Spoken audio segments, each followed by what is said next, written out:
Halo saudara, dari Arlington, Virginia, saya Helmi Yohanes dan tim VOA kembali hadir dengan serangkaian berita Amerika Serikat dalam segmen Sapa Dunia. Kami awali dengan Presiden Joe Biden yang berencana meninjau kembali hubungan Amerika Serikat dengan Arab Saudi menyusul kesepakatan pengurangan produksi minyak oleh negara-negara OPEC+. Kongres Amerika juga berencana mengajukan undang-undang untuk menangguhkan penjualan senjata Amerika ke Arab Saudi. Keputusan negara anggota OPEC Plus untuk memotong produksi minyak sebesar 2 juta barel per hari mendorong sejumlah wakil rakyat AS untuk mendesak sanksi terhadap kartel minyak yang dipimpin Arab Saudi tersebut. Presiden AS Joe Biden bersama Kongres berencana merespons pemotongan ini November mendatang setelah reses sidang untuk pemilihan paruh waktu. We're going to react to Saudi Arabia, and they're doing a consultation when they come back, and we will take action. Dua wakil rakyat menyodorkan rancangan perundangan yang hentikan penjualan senjata ke Arab Saudi yang dipandang berada di balik keputusan pemotongan pasokan minyak global di tengah perang Rusia dan Ukraina. We regard this legislation as sensible and reasonable. It's targeting a specific decision. The one-sided relationship has been documented. Arab Saudi menyebut keputusan OPEC Plus merupakan mufakat penuh dan berdasarkan pertimbangan ekonomi.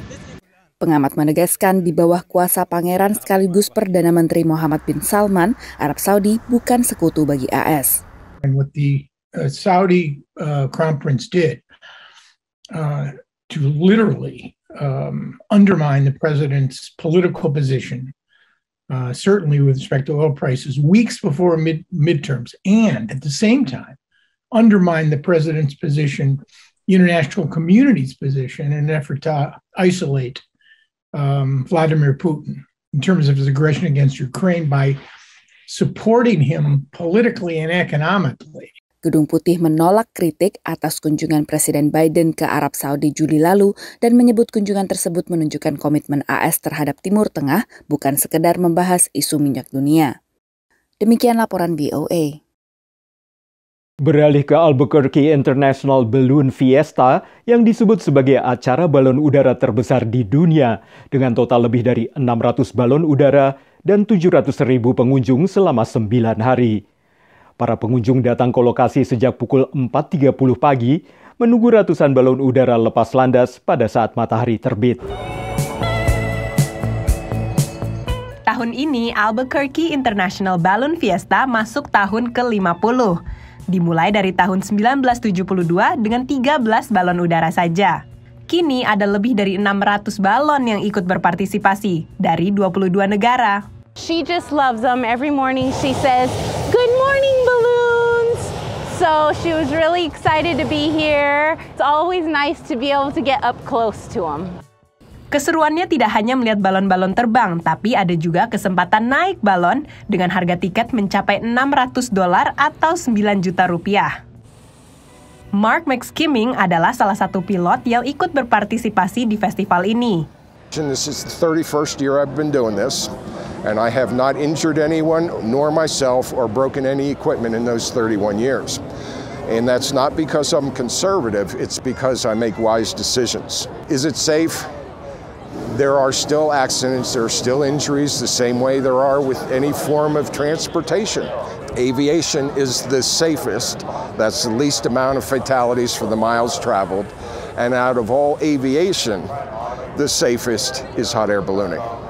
Acara ini diadakan di Albuquerque karena ada fenomena alam Albuquerque Box, di mana angin sepoi-sepoi bertiup dalam pola seperti kotak. Indonesian Sate adalah satu dari 38 vendor makanan yang ikut di festival ini. Karena saya selalu memperkenalkan diri saya sebagai bangsa Indonesia yang indah, yang harus dipromot tentang kulinernya, maka saya selalu memakai belangkon saya. Acara balon udara ini menarik lebih dari 600.000 penonton dari luar dan dalam kota Albuquerque selama total 9 hari. Dari Albuquerque, New Mexico, VOA. Kini kita tengok Shinta Hewantoro Hernandez, warga diaspora Indonesia yang menetap di Amerika sejak usia 1 tahun.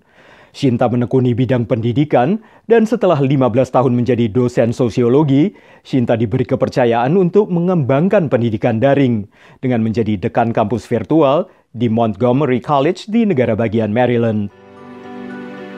I wanted to make a difference in the world by making the next generation better, smarter, more productive. Berkiprah di dunia pendidikan memang sudah menjadi cita-cita diaspora Indonesia ini sejak kecil. Shinta Herwantoro Hernandez mulai mengajar sosiologi 15 tahun lalu di Montgomery College, Maryland.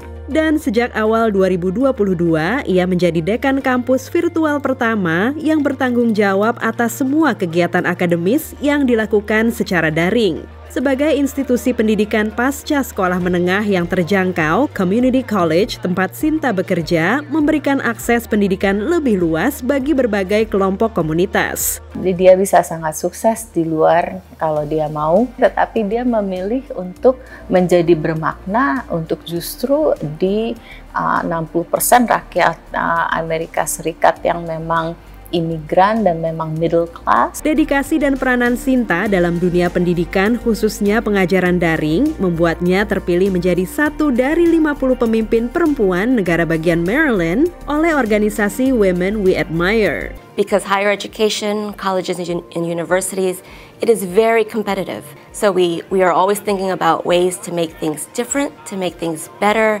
and to have more of an impact on our students' lives. Sebagai anak keluarga imigran yang pindah ke Amerika sejak usia 1 tahun mengikuti ayahnya yang melanjutkan kuliah, keberhasilan ini memberi kebanggaan bagi sesama akademisi. It just demonstrates to young women at Montgomery College that anything is possible, and they just have to dedicate themselves to hard work. And they can go wherever they want to go. Dari Rockville, Maryland, VOA. Saudara, kami akan kembali dengan Sapa Dunia Senin depan. Terima kasih atas perhatian Anda. Dari Arlington, Virginia, saya Helmi Yohanes dan tim VOA.